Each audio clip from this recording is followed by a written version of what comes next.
There's been a debate for quite a while about whether ballet is empowering or oppressive to women, and I would say that it is neither empowering nor oppressive alone, but some combination, that there are elements of both.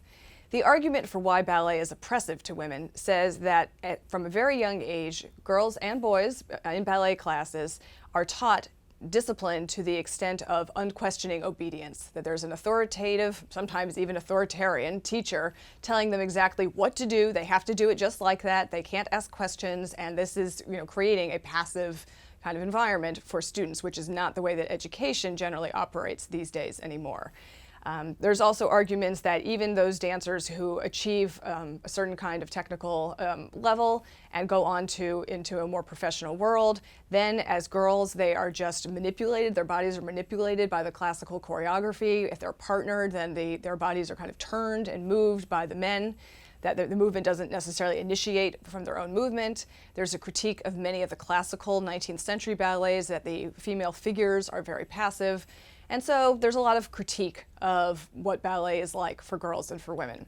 On the other hand, you could also say that the opportunity to develop a skill, the opportunity to learn how to do something, the opportunity for artistic expression, and the opportunity to be center stage as the star of a ballet is extremely empowering for women.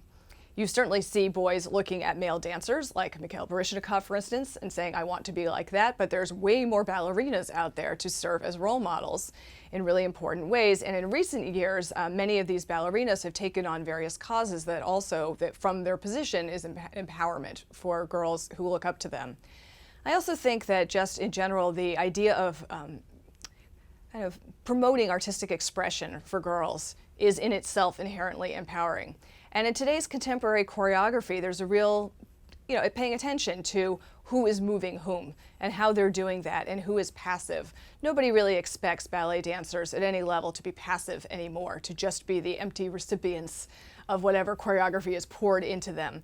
And the fact that they can do it at all means that they're not passive. That is empowering in and of themselves. These are incredibly strong, talented, hardworking individuals who have put a lot of time in. And that could be just as true, actually, for an 8-year-old who has learned to do something new in a ballet class as for the prima ballerina somewhere who is at the peak of her career. And so I think that ballet can be seen in both ways as empowering. I actually think oppressive is maybe strong, although you do hear that sometimes. But in my opinion, ballet has more to offer girls than not.